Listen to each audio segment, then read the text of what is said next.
right, welcome to Roots of Reality Experiences. I'm joined by Ben Radford, who's the deputy editor of Skeptical Inquirer magazine and a research fellow at the Committee for Skeptical Inquiry. Additionally, he is the author of several books and an expert on science-based paranormal investigations. Lastly, this is his third appearance on the podcast. So welcome back, Ben. Thanks for having me. It's always great to meet fellow Bens and also talk about weird things. It's always a fun discussion with you. So thanks for having the bad sense to invite me back. No, absolutely happy to have you here.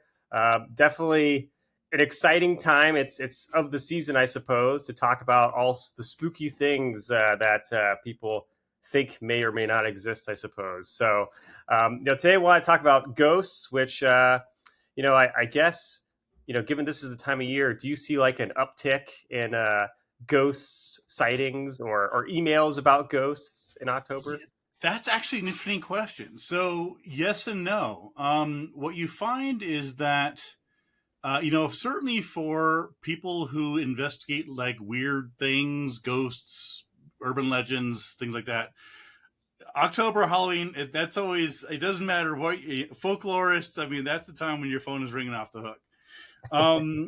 So there's a distinction between like actual ghost sightings, which are fairly consistent, Right. and ghosts and people talking about ghosts. Now, of course, there is a fairly common pop culture aspect to it, right? And so you can trace interest in ghosts to TV shows like, for example, Ghost Hunters and the reality shows like that, right, in the same way that you can trace, for example, interest in UFOs to Joe Rogan talking about them, or UFO videos or whatever else like that. So I do see an uptick in people contacting me wanting to talk about the subject in general, but I don't necessarily see people.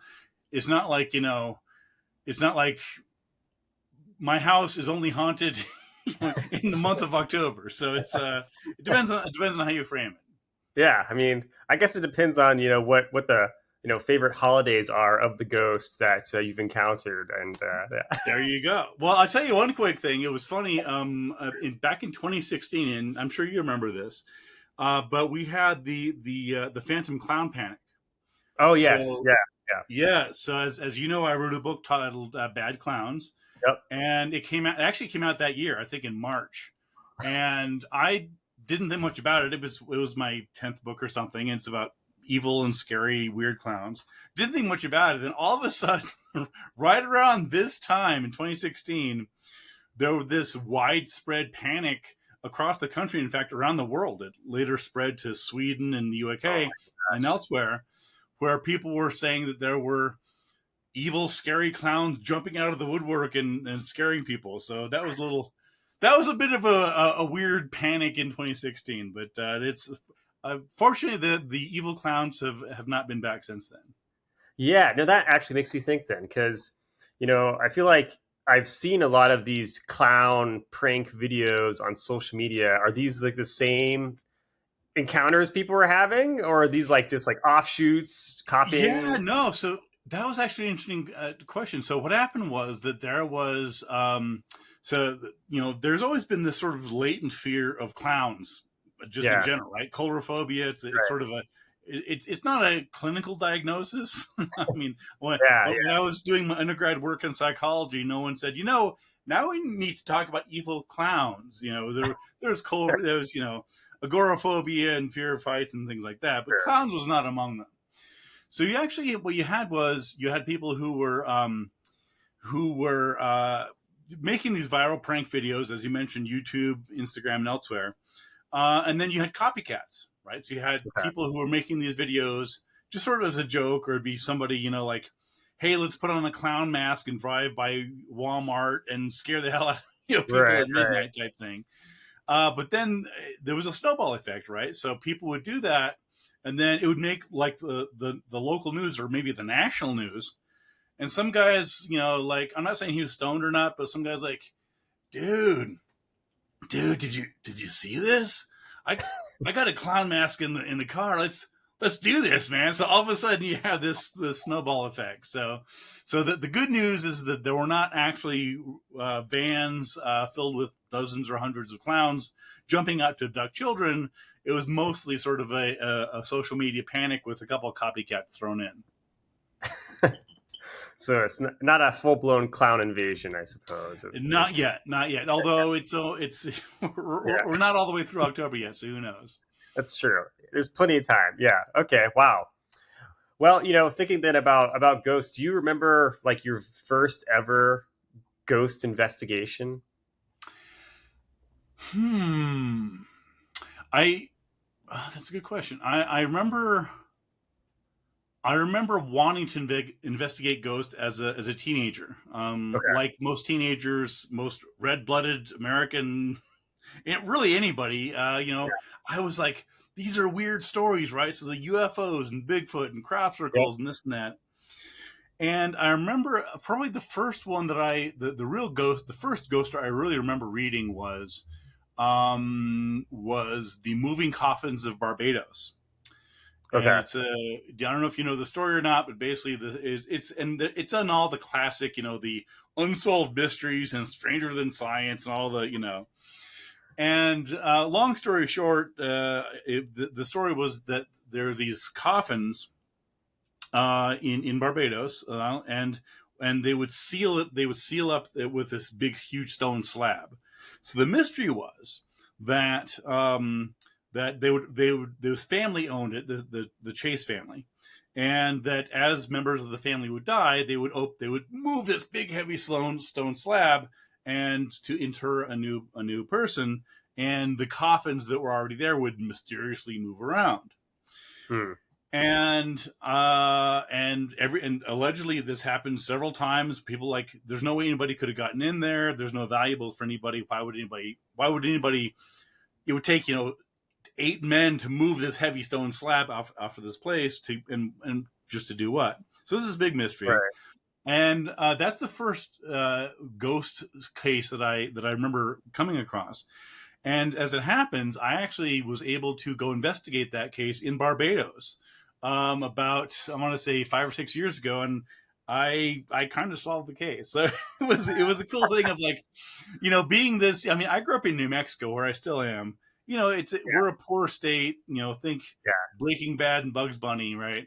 And so my growing up I was so far away from the X-Files or, Leonard Nimoy experiencing these weird things. I was just this kid kicking around this dusty hometown. But I was intrigued by all these stories, ghost stories and things like that. And then as I later grew up to get some background in psychology and so on, but also to do investigations, I was able in some cases to actually circle back decades later and dig into them. Yeah. I mean, did you ever grow up like really being afraid of ghosts at all or anything like that? What was your mentality before you became, Ben, the investigator of these things, I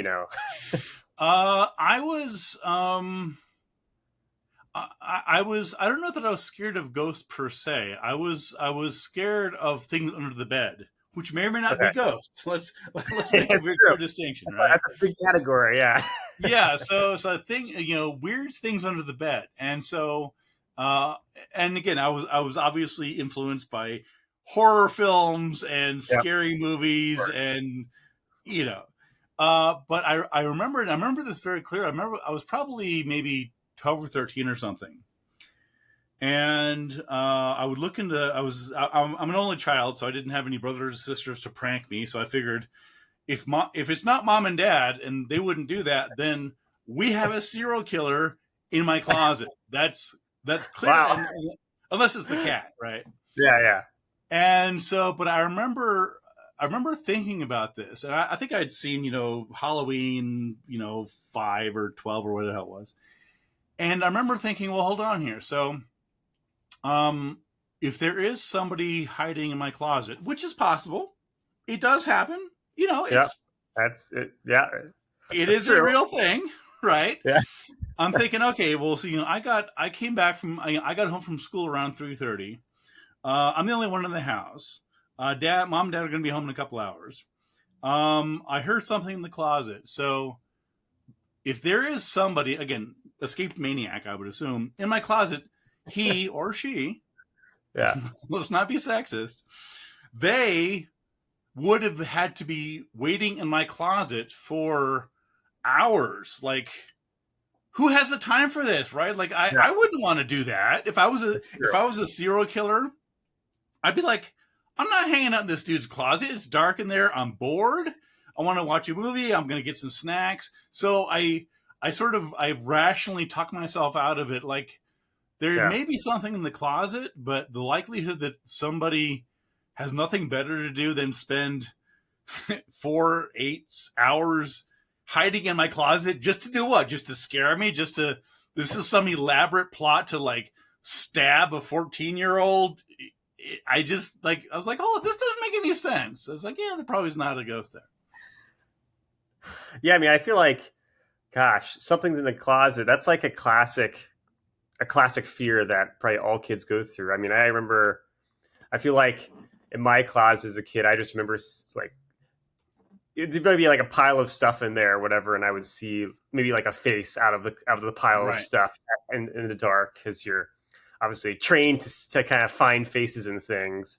Faces in clouds, faces in Jesus and tortillas and things like that. Right, exactly. So I think for me, it was just something I just kind of stopped thinking about after a while. I was like, well, nothing's come out to get me yet, and I've been here for a while. So right. Well, yeah, at some point, I'm just like, if there is something in the closet, number one, they probably need to use the bathroom at some point. Number two, that even if they would have jumped out by now. I was like, what are they waiting for? Anyway, so yeah. To be honest, I was much more scared of centipedes. Okay. Well, that's fairly rational, I feel like. I think so. I mean, they're not particularly dangerous, but they creep me out because they move faster than I can. Yeah. Or at least than I could as a kid. So that was always like, I wasn't really afraid about like the Loch Ness Monster or ghost. I was afraid of some 5-inch centipede that would be crawling through the house. Are you still afraid of centipedes today? Well, afraid sounds a little. I'm wary of them. Okay, you're still a little bit creeped out, maybe. Yeah, I'm still a little creeped. Well, here's the thing. So that was always been my thing, and I can tell you exactly why. It's like I remember this clearly. I was probably 8 or 10, and there was a centipede. Like here in the Southwest, we have not giant, but they're fairly good size, and there was skipping across the floor, and I was freaked out, and so I got a kitchen knife, and I just cut the son of a bitch in half, and the two sides went to the side. So I didn't think any more about it. This is where things took a turn. So 2 days later, I'm walking barefoot from my bedroom to the bathroom, and can I curse on this? I can't remember. Yeah. Half a fucking centipede goes right in front of me, and I just lost my shit. I was like, this is unholy. Literally unholy. It's in 2 parts, and I was like, there's this. I should not be able to cut any animal in half and see it skidding around 2 days later. That was that just unnerved me to my core. And then I'll tell you, so real quick thing. So then about maybe 6 years ago, I watched a documentary film about, I think it was one of those like David Attenborough life in the world, blah blah blah. I'm watching this series. And there's this scene there. These camera people go into this cave, I think in Venezuela or Colombia or something. And they're like, oh well, there's bats flying around, this and that. And they show a video of this, and to this day, it's seared in my head far worse than any ghost. They show this bat flying around, and this centipede grabs the bat out of the air. This giant ass. I don't know. I thought it was several feet long. It was probably a foot or something. Oh my God. I swear to God, it snatched the bat out of the air. And from that point, I'm like, no. It's like, like roaches don't bother. I like spiders. I will go out of my way to let spiders out. Centipedes, they're a different matter. Okay. You have to draw the line somewhere. Okay. Yeah, that's where I draw the line. Is anything that I can bisect and then see half of it skittering, that's just beyond my comprehension. was almost like a ghost that appeared because you thought you killed it. Yes, exactly. Yeah. Wow. Okay. Well, I mean, let's see. What was your favorite ghost investigation then? Oh, there's a couple that jump to mind. And I may have mentioned this last time I was on the show. It's been a while, but one of my favorite ones was, and it's kind of like I wrote it. There's a chapter in one of my books, the investigation one. It's one of the chapters in there, and I'll give you the short version. So basically, I was in Buffalo at the time, and a woman contacted me saying she was a local woman to Buffalo, and she said, "Hey, can you come help me? I think my house is haunted." And by this point, I'd been doing these investigations for many years. I think she saw me on TV. I don't know what it was. Okay. And I kind of have to be careful. I was like, this is not the X-Files. I'm not paid to do this. Yeah. So, when people reach out to you thinking that there's some weird stuff going on, you have to be careful with it. But in this case, right. The woman was clearly distraught. She was not, this was not a put up. This was not a hoax. This was not, she was very clearly distressed. And she said that part of the reason, so I asked her, she called me on the phone actually, and I talked, and turned out that she was about 20 minutes away in Lackawanna, New York, which is outside of Buffalo. Yeah. And I said, well, what do you think is going on? She gave me this sort of rundown of things that she, she thought this demonic spirit was in the house, and she and her husband, and I think their daughter was, I think, 3 or 4 or something, and they were so freaked out. This happened between Halloween and Thanksgiving, and she said that they were so freaked out that they weren't even staying in their own house. They were staying with friends and relatives because they were so scared of staying overnight in the house. And they said that, I said, well, why, when I do these investigations, one of the first things I ask is, why do you think there's a ghost? I'm not saying there's not a ghost. I'm just asking, why do you interpret whatever's going on as necessarily ghostly? And she gave me a little bit of an answer, but then she said that a local psychic had told her there was a ghost. Okay. So at this point, I'm getting pissed off. I'm like, okay, so you reach out to somebody for help. The psychic, without even going there, said, "Oh yeah, there's a ghost in your house." And I'm like, this is like unethical. This is like So that annoyed me. So anyway, long story short, so I investigated the house and the property over the course of about a week, and I went back. I made several trips there. In each case, I sat down with the Tom and Monica, the couple. And they provided me with a list of things that they thought were evidence of ghosts. So there was a photograph where it was a photograph that they'd taken in their living room, and if you turned the photograph one way, it looked like a face. So and it was a glass tabletop. Okay. And she's like, "Oh, if you look on this," and it was clearly a reflection. I mean, it's a glass tabletop, so it's reflecting whatever is above it. So, right. And anyway, so unfortunately, in that case, they took that photograph with a film camera. So I said, "Can I see the negative?" Now these days, some people, a lot of kids, they don't even know what a film camera is. But I promise you, back in my day, we actually had film cameras, and I got a hold of the negative, and they had cropped it in a way that it kind of looked like a face, but if you enlarge it all the way, which most photographs don't do, you realize it anyway. So there are a couple of different examples, but the reason I'm especially proud of that case, reason it's one of my favorites, is that I was able to help the family.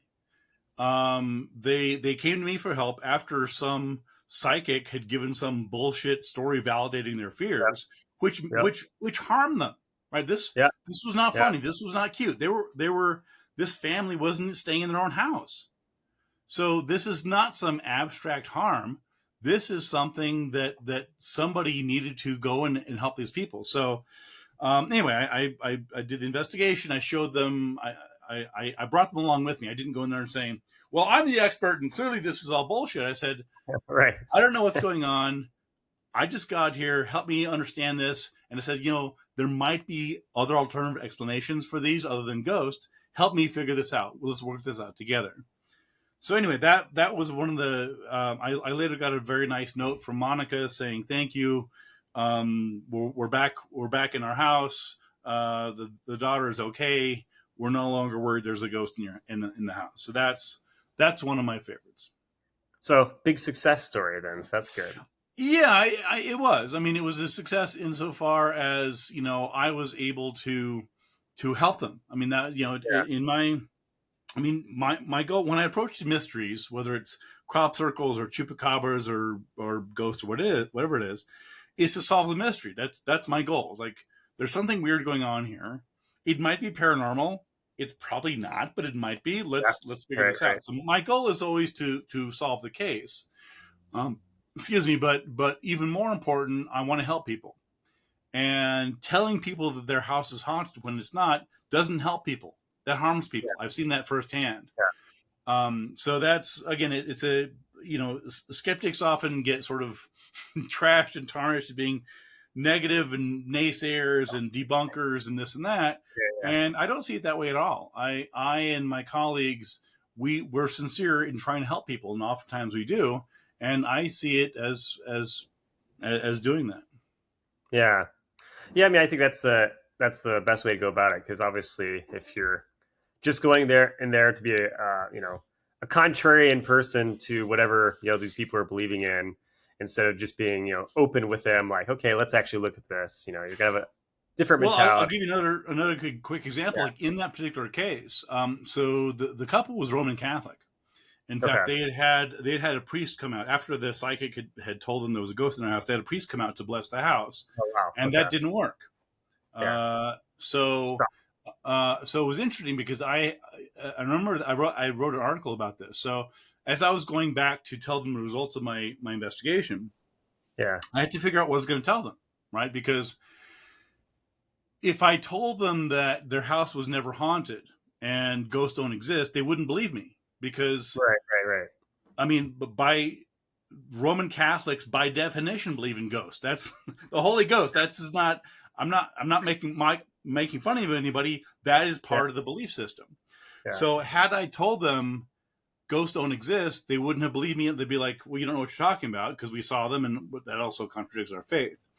And so what I did was I sat them down and said, look, I know you guys are scared and, you've been staying with friends for the last week and a half, whatever it is. I said, I've gone through the evidence with you. I don't think there was ever a ghost here. There might have been a ghost here at some point. I don't think there was, but if there ever was a ghost here, it's gone. And that left the door open for them to believe both things. That left the door open for them to say, I still think there was a spirit or some unseen entity here, but this expert, this guy who I called, says it's not here anymore. I'm comforted by that. Yeah, that's a good way of going about it. Now, I suppose, how many ghost investigations do you think you've done in your entire career so far? I've probably done dozens, probably 50, give or take. Yeah. Although it sort of depends on how you frame it, right? And so in some cases, like the case I just mentioned in Lackawanna in Buffalo, I'm actually invited to the house. Those are ethically problematic, right? Because you're going into a person's home. Yeah. There's sometimes children involved, as there was in that case. Yep. And so, there's a whole host there. In other cases, I have investigated ghosts that where something happened, like at a location many years ago. So, for example, here in Albuquerque, there's a haunted theater downtown called the Chemo Theater, and I wrote about that in one of my books as well, also for Skeptical Inquirer magazine. And in that case, is actually sort of close to me because it's literally close to me. I mean, I could drive there in 20 minutes, and it's a hometown mystery. So I grew up, every Halloween be like, don't forget, there's the local haunted theater, haunted by the ghost of this young boy. And as you know, haunted theaters are a dime a dozen. Like, show me a theater that's not haunted. that would be more impressive to me. And so that's a case of where, I ended up, I went to the theater, but basically, again, there was no active hauntings going on, right? So it's not like every full moon weird things fly around the building. I mean, it was basically a matter of many years ago there was a death at the location. In this case, there actually was. I validated that was historically true. But the idea was that that there was a ghost in the theater, a boy ghost, and if you didn't leave him something, donuts specifically, because who doesn't love donuts? I mean, love donuts. I had a couple donuts yesterday. Was there a particular type he liked, or? So the I don't remember so it's just donuts. I mean, ask any 10-year-old kid. He's not going to be picky. He's like, give me a donut. So frosted, unfrosted, whatever else.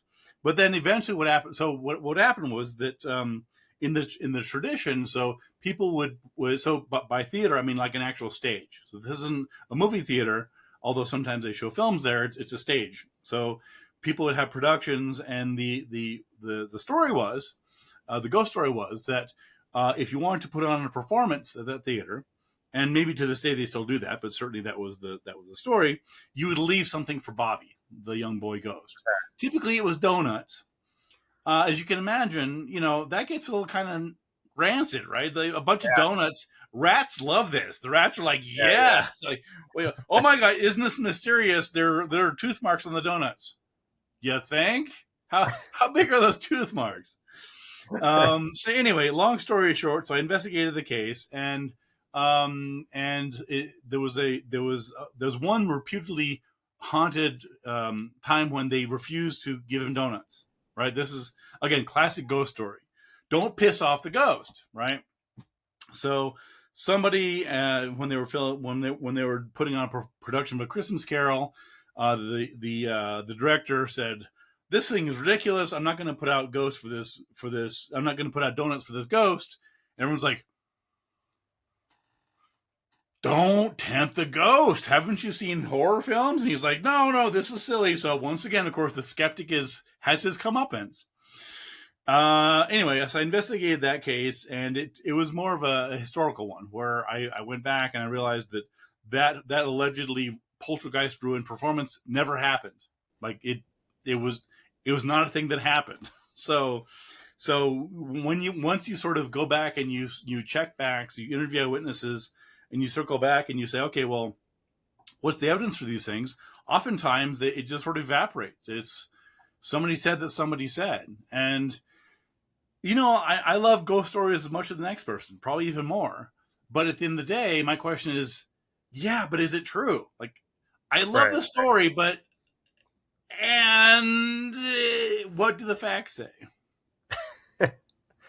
Yeah, I mean, it's. Do you get like when you go into the different places that are supposedly haunted? Do you naturally get like an adrenaline rush or anything like that, or are you at this point just kind of, or maybe you did at one point when you first started, or now you're so used to it? Because I mean, it's kind of strange. Also, like you're going into these places that you may or may not be familiar with, and you're doing this weird, kind of ritual where you're like, okay, let me look to see if I can find a ghost. Right.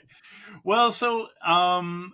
Yeah, that's an interesting question. I mean, it's not really so much an adrenaline rush, partly because the adrenaline rush stuff, that's more typical of like TV ghost hunters, right? You turn off all the lights, there's a camera, oh my God, what was this? Right. What was that?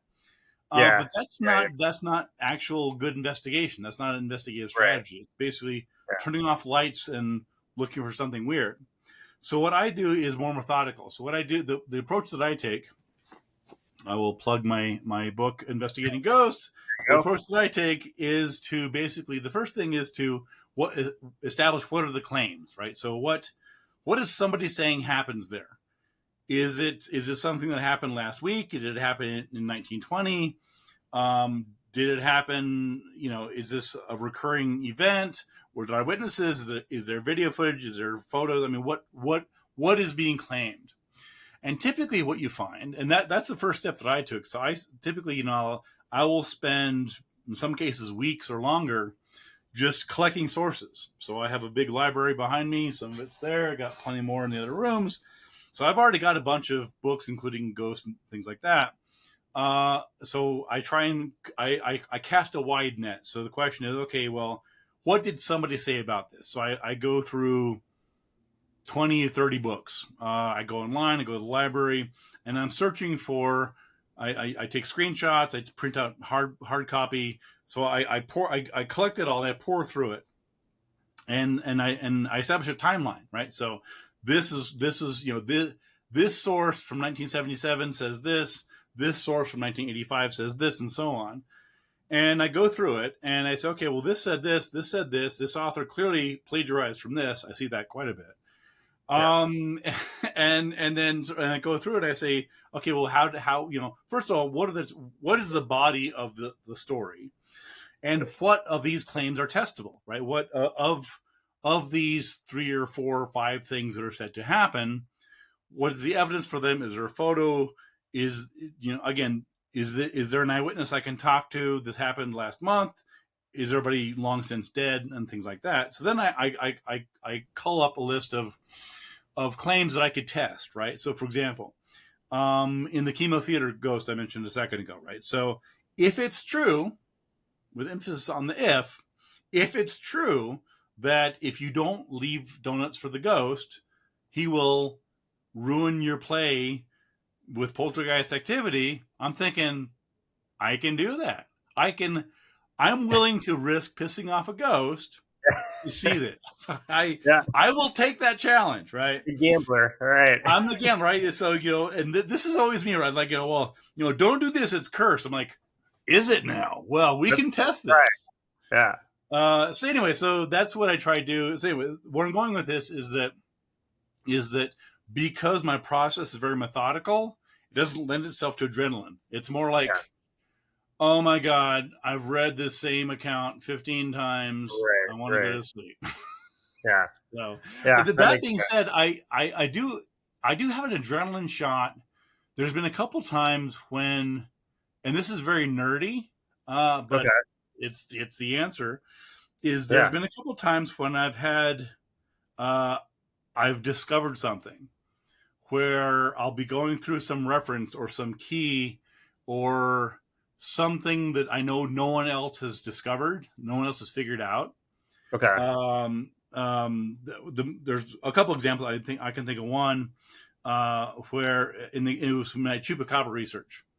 Okay. Sure. Where I discovered I was combing through old interviews with the first person to ever see the chupacabra, a woman named Madeline Tolentino in Puerto Rico, and I was going through these interviews in this big thick book, and I had notes and references and scribbles and post-it notes and all that, and I saw something in an interview that she'd given in 1996.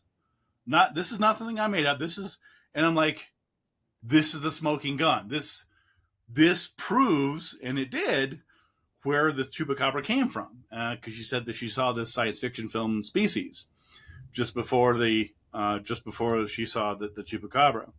Yeah. And it's weird to say this, but I couldn't sleep that night. Okay. Yeah.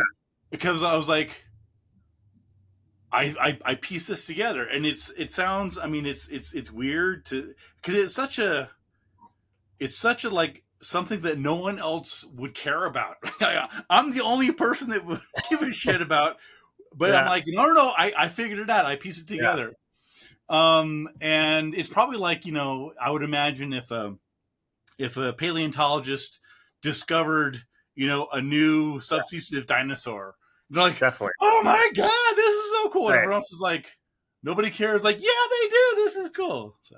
Yeah, I mean, that makes total sense. Like, if you're that passionate about something, you find something new that you've been looking for, like that. Yeah, that totally connects.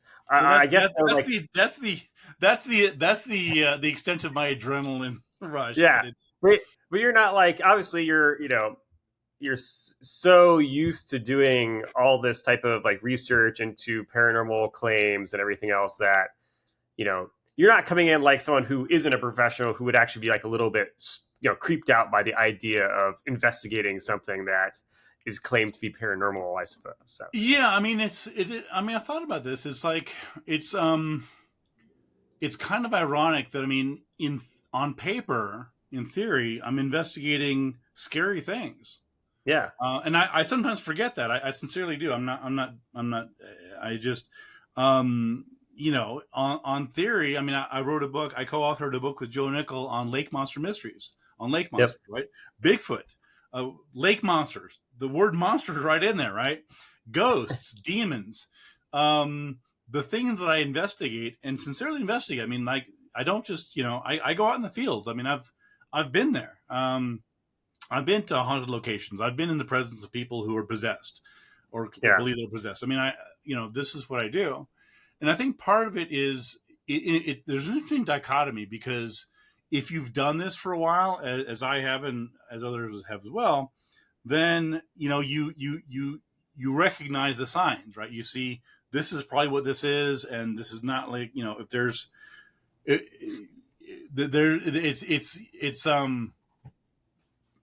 think the people that get genuinely frightened, they don't know much about it.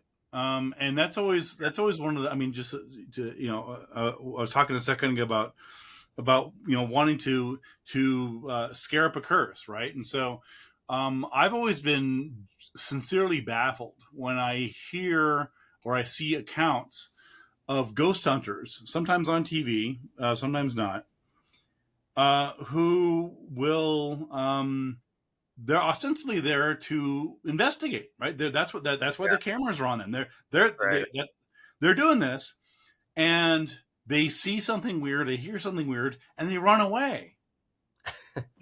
I'm like, no, you're there to find out what's going on. Go towards it, whatever it is, right?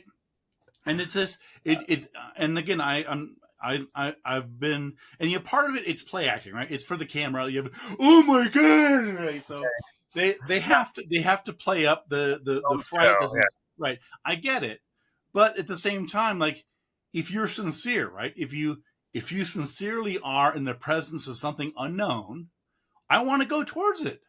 I'm not going to run away from it. I'm not going to freak out. I mean, like, this is cool. This might actually finally be Bigfoot. This could actually be a ghost. Go towards it. Go find out what the fuck it is, instead of pretending like you're terrified and running away. And it's just, to my mind, it just sort of, it reveals so much about the pseudoscientific, sensationalized aspect of most ghost hunters, particularly those on TV and YouTube channels, because it's clear, and I've been on those shows. I've been on both sides of the camera on these things. And it's all the hype and the scary and woo, what was that? And I mean, I get it, but it's like, come on, man. It's like, you know, either you sincerely aren't trying to find ghosts, which is in some case, or you are trying to find ghosts and you're doing a bad job of it. Anyway, that's where I am with it. No, I mean, that makes sense. And I feel like if I was investigating something, I think the creepiest thing for me would not necessarily be the idea of like a ghost or something like that, but rather, especially if it's someone's house, like being in the house with someone who believes in some monster, because I start to wonder, like, you know, can I trust this person? Where's their head at? You know? Yeah, no, that's a great. I'll give you one example of that. So many years ago, I was on a TV show called Mystery Quest. And the title is The Return of the Amityville Horror. And you can find this online. It's not hard to find. Mystery Quest, Amityville Horror. I'm on there and this and that. And the shoot was, I think we were in Los Angeles for, I think, 3 or 4 days. And there's a whole story behind that. I've never actually written that up. I have thought of a new book. Anyway, where I'm going with this is that and it was funny because I got the call from the producer, and they're like, okay, hey, we're a producer for Mystery Quest and this and that. And they're just like, okay, well, the show is the real Amityville Horror, and we're going to fly you out to LA. I said, well, Amityville it's you're going in the wrong direction. Amityville is on the East Coast. Yeah. So why are we going to Los Angeles if it's the real Amityville? She's like, oh, we'll fix it in post. I'm like, okay, I see where this is going. Anyway, so at the end of the series, so at the end of the show, again, we were taping for a couple of days, And there was so it was me. I was sort of the token skeptic, of course. And there were a couple of ghost hunters. There was 5 other ghost hunters. I think there was a couple, but there's one particular crew called they were informally called the Boo Crew. And it was this guy named Dave Considine, who had worked with the Warrens, if I'm not mistaken, and Lorraine Warren. He was sort of a protege of theirs. And it was him and his, I think it was his sister or something. And then there's one other guy. And they were very nice. I mean, we got along. I mean, we were clearly coming at this from very different perspectives. Right. But where I'm going with this is that they would... if you know anything about the Warrens, they were heavily influenced by Catholicism, right? So their thing was anything weird is a ghost, probably demonic, and hey, how can I bring money out of this? That was their MO. But so when I met Dave and the Boo Crew, they knew who I was because they were paying attention. But the first thing they did, so we're walking around the house, and they said, "Do you mind if we pray for you?" I'm like, "No, I mean, I appreciate it. I mean, and it was, so as I got to know them, again, we're not close friends, but Right. you do a TV shoot for 3 days, you start to know them. And it was interesting because I was talking to Dave, this is off camera. This is not, this not playing up for camera. And I asked him, I said, well, what's going on here? And he's like, well, you have to understand that there's demonic entities all around us. And so again, this was, they were praying the rosary, and this was on camera, but also off camera. They were not playing this up for the camera. Before they went around the location, they were doing they had holy water and this and that. And what struck me was that these were people who sincerely believed. And they said, I mean, their actions, they thought there were evil spirits behind every door. That was just that Satan incarnate was waiting behind every door, every shadow to possess people, to take their spirits, to lead them into temptation, in moments of weakness and this and that. And I have some background in theology, and I've dealt with lots of people, but that it really crystallized for me because I don't believe that at all, right? I don't, my worldview is not that I need to be constantly on guard because there's evil spirits waiting to possess me. Right. But in their worldview, that's absolutely true. I mean, with that joke. And so it was revelatory for me to realize that even though we're in the same location and we're having a pleasant conversation, we're seeing the world from very different worldviews.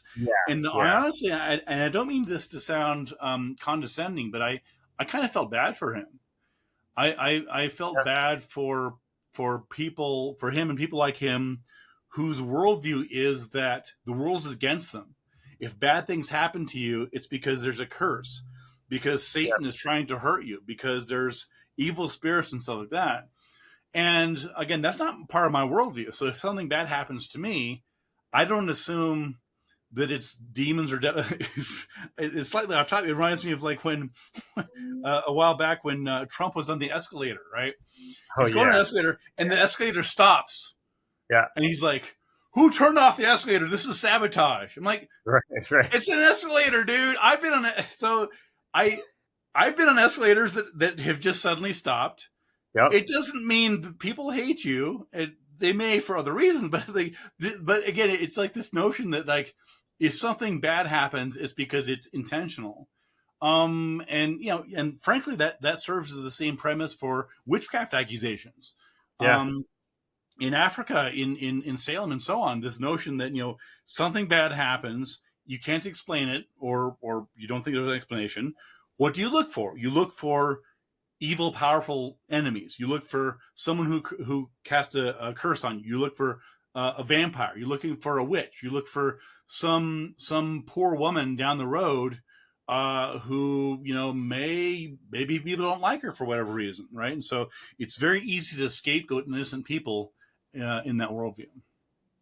Yeah, no, it's yeah, definitely a unique thing that people are going through when they have this really big entrenched belief in something like that.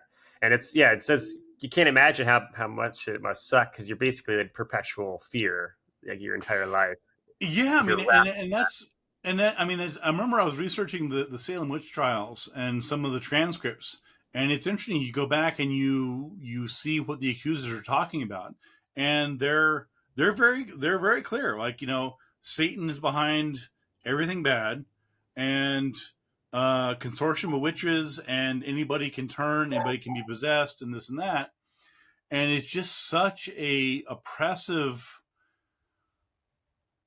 I would argue, malevolent worldview, right? I mean, there's lots of bad things in the world, but to assume that anything bad that might happen to you is intentional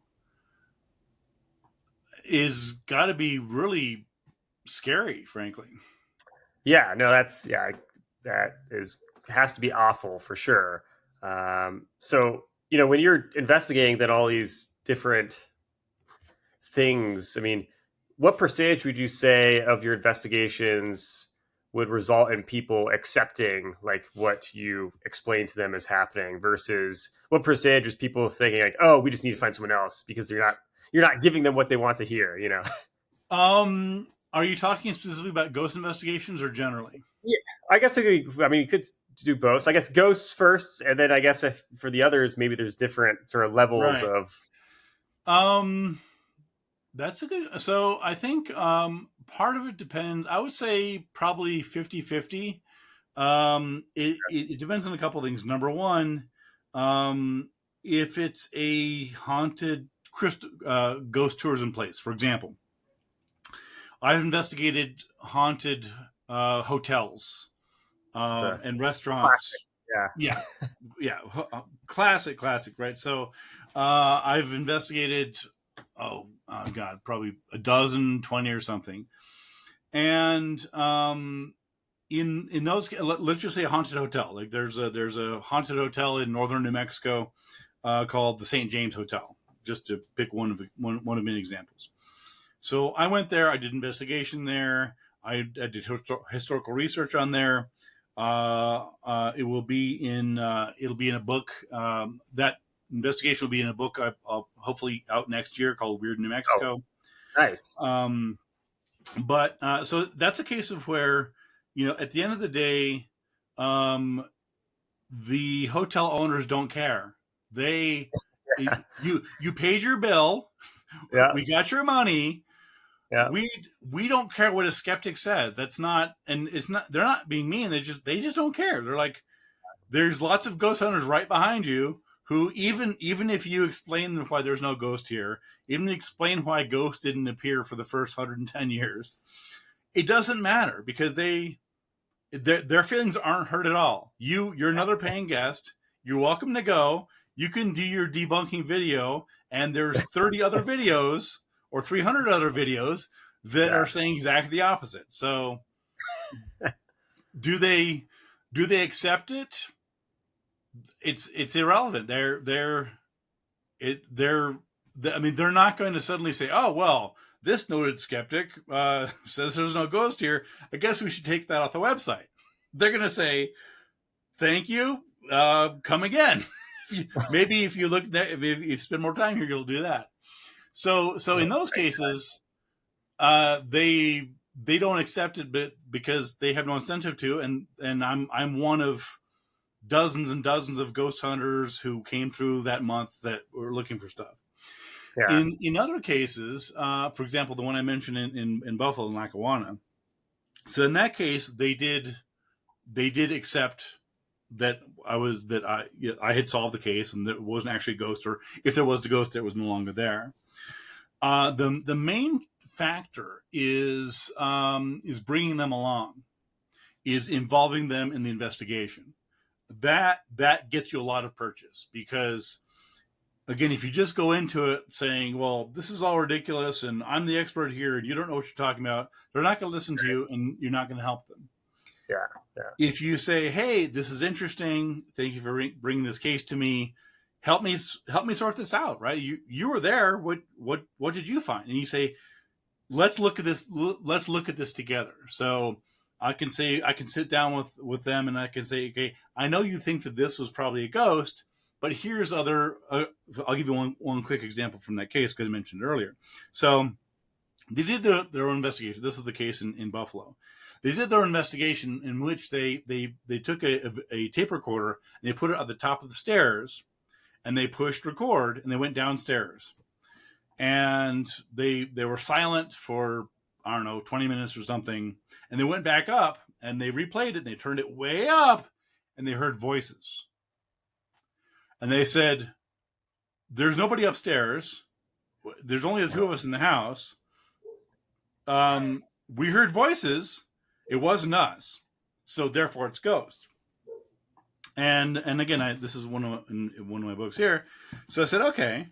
I said, well, could it be you just recorded ambient sounds? They're like, no, it's not. This is not a high enough quality tape recorder. I said, okay, that's fine. So I took their tape recorder, not my tape recorder. I took their tape recorder, and I put it up right on the stairs, and I went outside, and I took the husband out. We just strolled out in front of their house, just casually chatting, like, hey, are you guys doing okay? How's the little girl? And we were just talking normal conversation voice. You could probably guess where I'm going with this. So again, just chatting, and says, okay, well, so we went back up there, and we took it down, and then in front of both of them, right? I didn't prepare this. This is not a gag. I said, hey, you and I were just out there walking along the street, casually talking. Let's see if we can hear this. We push rewind, push play, turn it way up. Sure enough, you could faintly hear our voices through the window at the top of the stairs. So again, that's a case of where I discovered that along with them. We were all together. We were in the same place. And had the answer been, we couldn't hear it, I would accept that. I wouldn't try to insist. I was like, but we did this test. This is your tape recorder. You saw how loud we weren't shouting. And so anyway, so I'm getting off track, but that's I think one of the keys to getting people to accept your explanation is to involve them and be respectful and diplomatic. Yeah. No, I mean, I think, the way to go in those situations. If you got to build trust, if you want people to pay attention to what you say, what would you say is like the biggest driving force then for why people believe in ghosts from all of your experiences and research? Is it, the fear of death, or, what do you think? Yeah, there's different reasons. Typically there's, it sort of breaks down in a couple ways. So one very common reason why people believe in ghosts is they say they've experienced them, right? It's crystal clear. Like, I know ghosts exist. I saw one. Like, end of story. That's like, it's very simple. I saw something and it was a ghost. Full stop. Right. That's it. Yeah. So for a lot of people, that's, I mean, and so what do you say to that? Right. Like, okay. So for some people, again, it's like, and of course, then the question becomes, and I talk about this in one of my books, is that basically the most useful approach to understanding these investigations is to recognize that ghost is a label for an experience. Ghost is not a noun meaning the spirit of the undead, or ghost is not a noun meaning X, Y, or Z.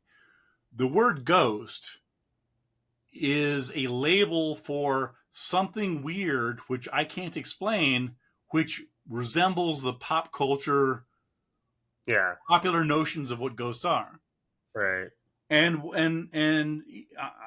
so I try and explain this to people. I say, well, keep in mind that, something that you as an experiencer are saying is a ghost in a different context. Let's say 125 years ago in rural England, That's a fairy. That's not a ghost. It's not. You're completely wrong. That's not a ghost. In Victorian era, certainly in England, ghosts were associated with clanking chains in dungeons, right? So their conception of what a ghost is, they would say, no, I know what you're talking about. That sort of weird thing that happened. That's not a ghost. That's a fairy with a fae folk, right? And so once you recognize that it's the same with Bigfoot and things like that, where again, Bigfoot, we don't know for sure what ghosts are. I mean, I can give you 4 or 5 different definitions, all by experts, which are mutually exclusive, which are contradictory, right? So there is no consensus even among experts, right? I mean, on the shelves behind me, I've got 30, 40 books by ghost experts, and they say different things. They can't even agree on what ghosts are, right? So that tells you that the most useful approach is to say, okay, whatever it was, whatever you saw is a label that is most useful to call it a ghost, but it could be something else. Could be a fairy, it could be a demon, whatever else. And then the question is, okay, well, the question becomes, are there other explanations for that same experience? In other words, if you remove the idea that this is a ghost, because of course you can't know for sure that you saw a ghost, right? You again, I'm not being difficult, but you can't, right? In order to say that's a dog, or that's a tree, or that's a car, or that's a mountain, you have to have definable characteristics, right? You need to know that you have to have, categories. You have to know that. How do you know this is a dog? Well, it's a canine. It has characteristics. It's a quadruped. It looks like a dog, right? So with all things that we know for a fact exist in the world around us, there are categories. And the reason that we know it's a dog or a mountain or a tree or a computer or a microphone or a watch is because it fits those characteristics that are known. In the case of ghosts, there are no characteristics that are known. There are characteristics that are suspected. Right. There are characteristics that are supposed. There are characteristics that are the products of conjecture. But there are no universally agreed upon consensus characteristics of ghosts. Some people say they're astral projections. Some people say they're spirits of the dead. Some people say they're residual hauntings from bad things that happened in the past. Whatever the hell it is. So anyway, I'm getting off track from your question, but that's part of the answer is to recognize that ghosts are a label, and once you recognize that, then you can say, okay, well, you had this experience. Is ghost the only? Is your conception of ghost the only thing that would fit that? And once you explain that to them, usually they're like, well, no, that's like for example, what they told me was obviously ghostly voices was clearly not obviously ghostly voices. They were normal voices. Now, you could still argue, well, okay, yes, my tape recorder could record the voices, but those aren't, these other ones are different. Well, okay, at some point, if you're, I can't help you with that, right? If you're going to sort of make these special pleading arguments, I can't help you. So I guess essentially the movie Ghostbusters is not considered an accurate depiction of. Well, right. I mean, it's interesting because but what you find is that people. So there's the popular conception of ghosts, right? And so typically, people, when you ask people what do ghosts do, the first thing they go to is they think of pop culture references, right? Poltergeist, Amityville Horror, pop culture references, and usually it's because that's what's most available, right? It's in psychology, it's called the availability heuristic, right? It's you think of ghosts, you think to what do you think of ghosts? Oh, I saw a scary movie that had a ghost in it, and so because of that, oftentimes you find that there's a disconnect between what the popular idea of ghosts are and how ordinary people experience ghosts. So, for example, again, drawing from pop culture films, the Conjuring films, the franchises, all those sorts of stuff, right? So, those films, they're horror films, right? They're they're sensationalized. They're, even if they're allegedly based on a true story, they're not. They're amplified and exaggerated and sensationalized because that's what's entertaining, right? So you want to see, Reagan puking pea soup. You want to see levitate. You want to see all sorts of stuff like that. But when you actually talk to real people like you and me, or at least me, I don't know about you, and That's you right. ask them, That's right. Maybe I am just, yeah, maybe the part of two Bens are not the best benchmark here, but yeah, I might be a ghost. You don't know that, so. well, here's the thing, right? So if you talk to real people, they will say, if you talk, well, what is your ghost experience? Every now and then you get something that's sort of sensational, but for the most part, you get something that's very mundane, right? You get, my grandmother came to me in a dream. Yeah. You get, there's a cold spot in my hallway when I think about my dead father. You get, my keys are missing, and oh, it's that silly ghost playing tricks on me, right? So these are mundane, generally harmless, benign signs that people sincerely think are ghosts, right? They're not, it's not a joke, it's not a prank. They're like, yeah, this is, if you ask me to tell you why I think there's a ghost in my house, number one, she came to me in a dream. I have a sense presence, right? I can sense the ghost and things like that. So anyway, I'm just highlighting that there's this very strong disconnect between how ghosts are experienced in everyday life and in films. And there's nothing unusual about that, right? It's the same thing with, like, you see the same thing with police shows, right? So cops on TV and in films, they're shooting people every few seconds, right? In real life, most cops, I think they draw their service revolver like once in their entire careers, right? So most cops don't. Same thing with spies, right? James Bond, parachuting of this and Blofeld. That's so the real world of actual spies is pretty boring. It is not. It's not this James Bond stuff. So it shouldn't surprise anybody that there's this glaring disconnect between the ghost on television and pop culture and real life ones. Yeah, it's you just ruined a lot of movies for people out there. Yeah, sorry. So do you think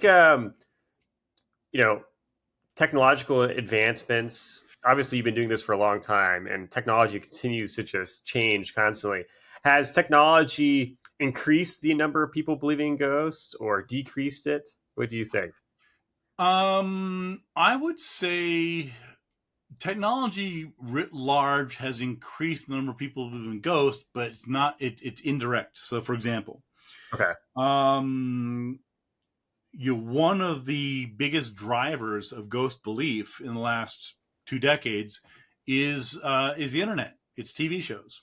Yeah. It's again, just to circle back to Ghost Hunters, Ghost Adventures, Zach Baggins, Scooby, all the imitators and YouTube out there, all these ghost hunters doing their things, right? So, there's an audience for those. They're popular. People love that sort of stuff. I find them frankly boring because I'm seeing, but people love this stuff, and importantly, they fuel people's belief in ghosts. And I've seen that firsthand, where if I'm called to an investigation, sometimes I'll just ask people flat out, well, why do you think there's a ghost in your house? And again, I'm not saying there's not. I'm trying to understand why you think there is, right? What is, of all the labels you could put on this, why do you assume it's a ghost? And 9 times out of 10, the answer is, well, I love ghost hunters on TV. I saw an episode that had something very similar, right? And they list all the classic stereotypical ghost hunting phenomena: cold spots, orbs, weird voices, feeling present, whatever, the whole list, right? And so where do they see these things? Well, they're not reading books on them. They're seeing them on TV. And they're taking that template and saying, these ghost hunters, they're famous, they're rich, they're on TV, they must be doing something right. They're saying this is how you investigate ghosts. These things happening in my house, ergo, I have a ghost in the house. So to the extent that TV, and again, I'm using technology very broadly, but that's Sure, part sure. of the answer, right? And the other aspect to it is not just in influencing people's ideas of ghosts, but also the technology behind them. So, for example, my buddy Kenny Biddle has done great work on ghost gadgets. So Kenny does stuff on basically debunking little beeping things, right? EMF detectors and tri-field recorders and all these sciency ghost gadgets, which are sometimes sold for hundreds of dollars, claiming to detect Wow. ghosts, and they don't detect ghosts. They're not. They may detect something, but they're not.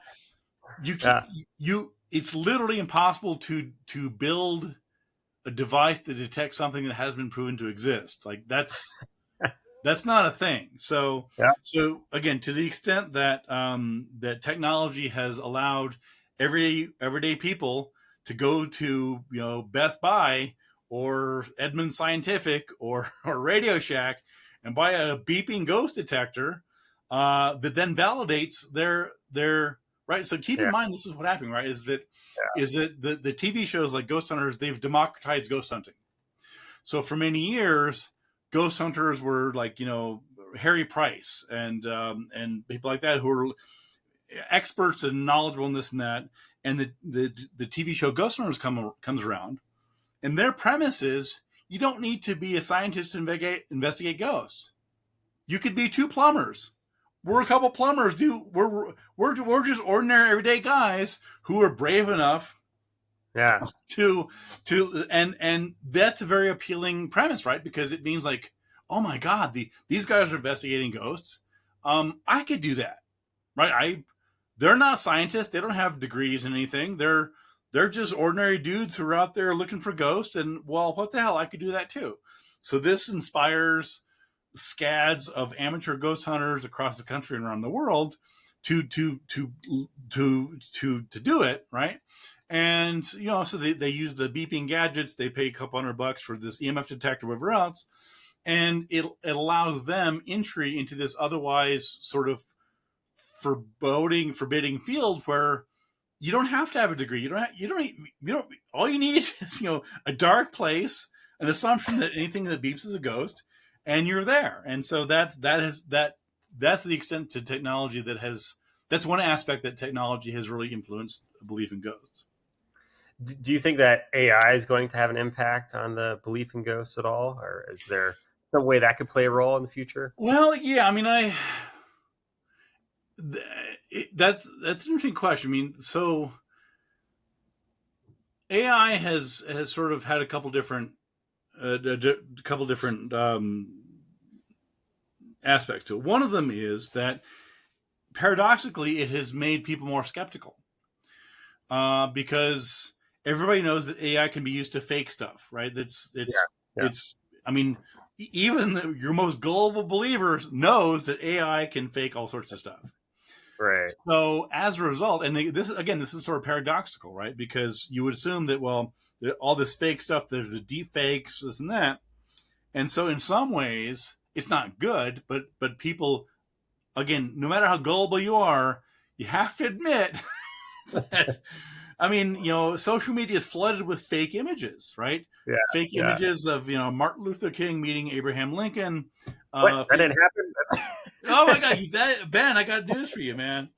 Right. So on some level, AI has engendered not as much as I would like, but it has engendered something of a backlash just because it's so easy to fake stuff, Yeah. and so on.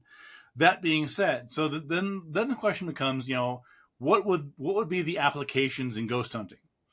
So one example is that I actually got an email from a ghost hunting friend of mine earlier this year who said, well, in one of my books, I think it was Investigating Ghosts, that I had mentioned that, for example, one good piece of evidence, not great evidence, but one good piece of evidence for ghosts would be if a verifiable voice of the dead, what are called EVPs, of someone who we know is dead, is referencing something that happened after their death, right? So if Albert Einstein if the ghost of Albert Einstein is contacted through a medium or whatever else, and he provides information that only Einstein biographers knew, Yeah. or for example, if John F. Kennedy is lamenting the fact that Trump is in the White House,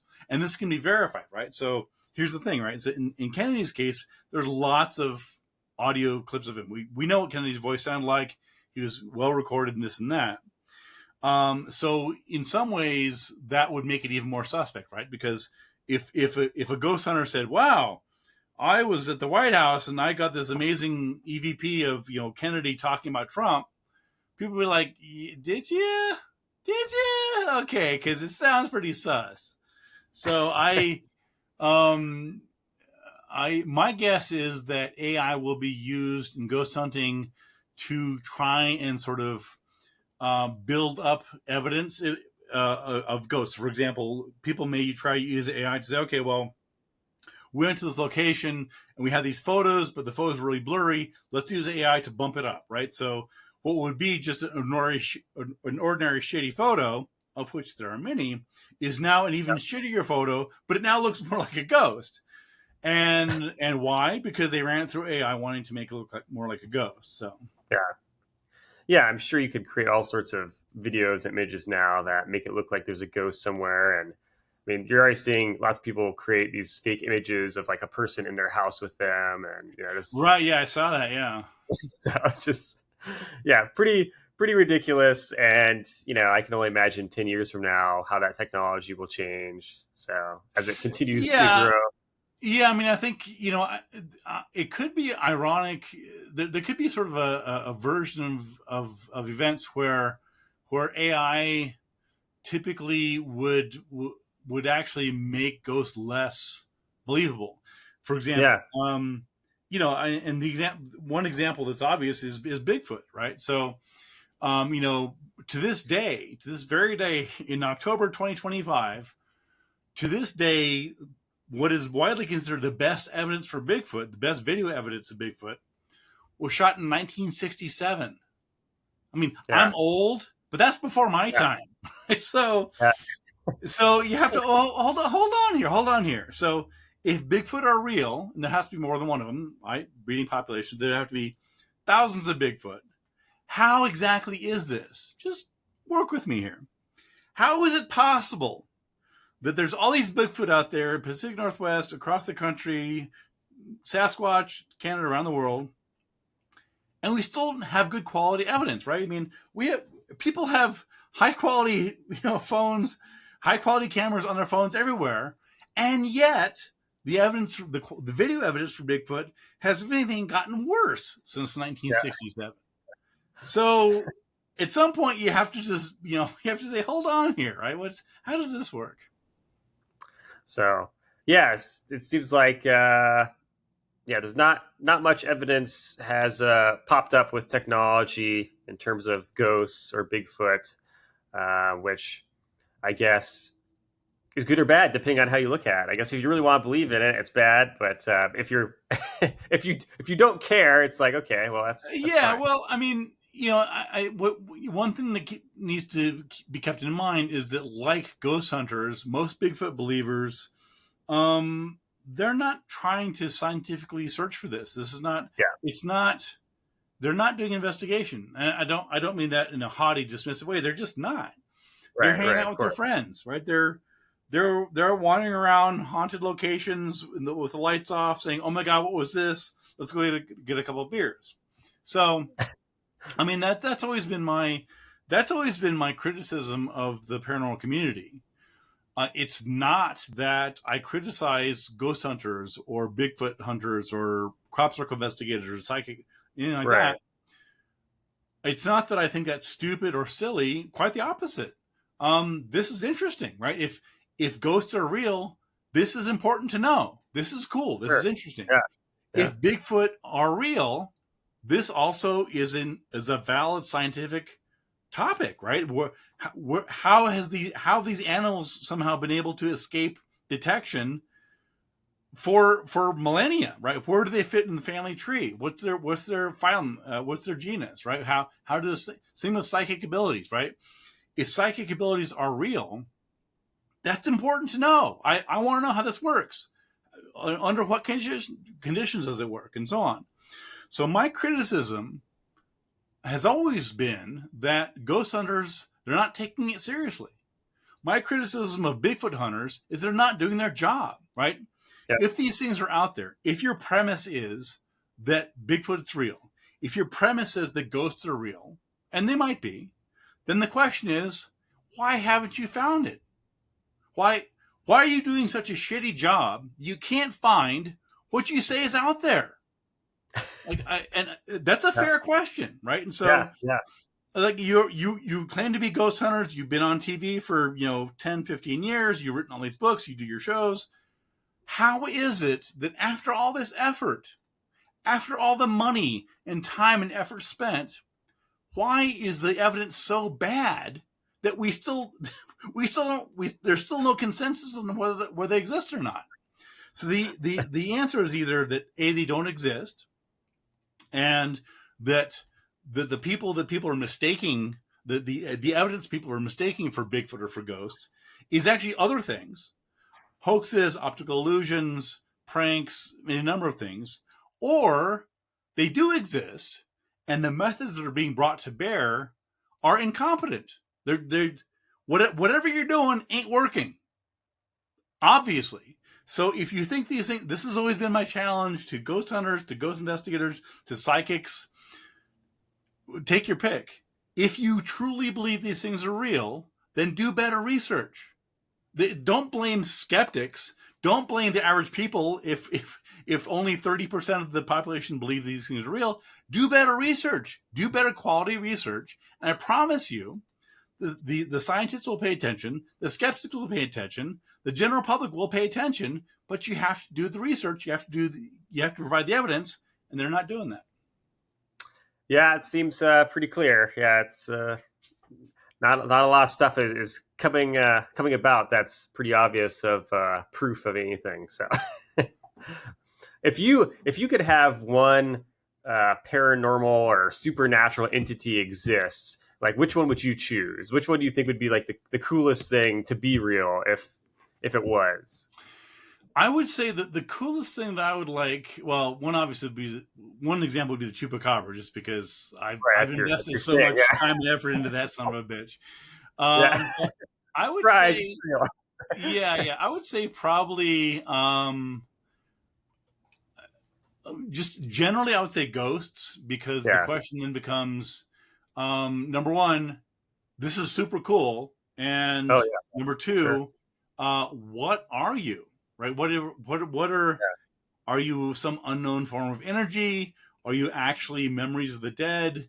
So, if ghosts existed, it would have implications for physics, for what we know about matter, about energy. So I think that would be the one that I'd be most interested in having be proven real, because if they're real, then we could learn all sorts of things, right? Is there time travel involved, right? Does consciousness somehow survive death? These are questions that people have been struggling with for centuries or millennia. There's nothing new about it. But if they were proven real, this would be really sort of earth-shaking and would be good to know. Yeah, I mean, I think that gets to the point. I think why people, I guess, believe in this stuff so much, because it does alter reality in so many different ways, if it were true. But as you had on one of your books, "Big If True," I think that was the title. Yeah. Big If True. Yeah. What are you currently working on these days? I know you said you had another book coming out next year. So I actually just finished, and by just I mean like Monday. Oh, nice. Yeah. I just finished a book for University of New Mexico Press, UNM Press. It's a follow-up to my book, Mysterious New Mexico. And the tentative title is Weird New Mexico, because I've already did Mysterious New Mexico, so weird is probably the next. That might change. Titles change all the time. but it's another dozen investigations here in my home state of New Mexico. We have ghosts, we have legends, we have UFO stuff, we have miracles, all sorts of stuff. So that is a long gestating and recently finished book, in-depth investigations into weird things in my home state. Again, that should probably be out, I think, Halloween next year, 2026. Hopefully, Nice. fingers crossed. I'm doing that. I'm working on still doing Skeptical Inquirer magazine. Still the deputy editor there. I'm doing columns and writing for them. I don't know when this is going to be out, but my next column is going to be on the ethics of ghost hunting, which is a topic that I've written about before, as have others. And I was recently asked about it, and it seems like a good time to circle back to ghost hunting ethics. And I also have my podcast, Squaring the Strange, which is now in our 7th year. I don't know. We've been doing it a long time. Nice. Yeah. It's not as cool as your podcast, but it's. Oh, okay. Well, thanks. I'll take what I can get. I appreciate that. Yeah, I've listened to your podcast before, so everyone should check it out for sure. It's another good podcast that really delves deep into all the crazy, mysterious claims of the world. So we try. But awesome. And what's the best way for people to follow you and keep track of the latest? All the socials, yes. So, I almost forgot.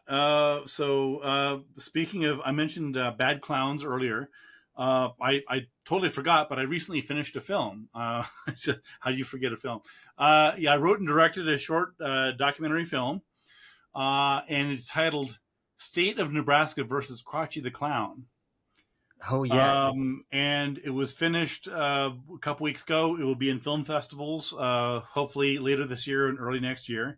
It may be streaming at some point. That's all. That's all what we call TBD.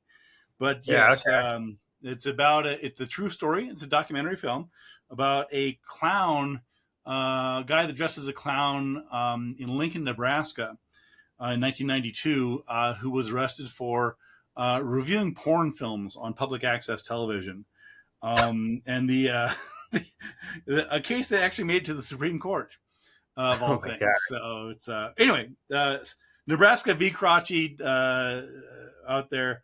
So yes, people can find me. I'm on Facebook. I'm on Twitter. Although to be honest, Twitter X, whatever the hell they call it these days. Honestly, I'm not on there that much just because I'm so busy. Sure. And I think I have something on Instagram, but again, not casting shade. I just, that's where I am. And, you can also find me at benjaminradford.com, myname.com, easy to remember. That's where I am. Not on TikTok though. I'm not on the TikToks. Maybe next year. But, for now, it's all I can do to keep my head above water here. Yeah, fair enough. Well, thank you again for coming on and sharing all your knowledge about a topic that every single person at some point in their life gets interested in, because that just seems like a rite of passage. But also, it's great to have a voice of a reason in a world where I think superstition is quite popular. So. Well, always great to talk to you, and thanks for having me on. And hopefully people learned a thing or two, and we'll do it again sometime. Absolutely.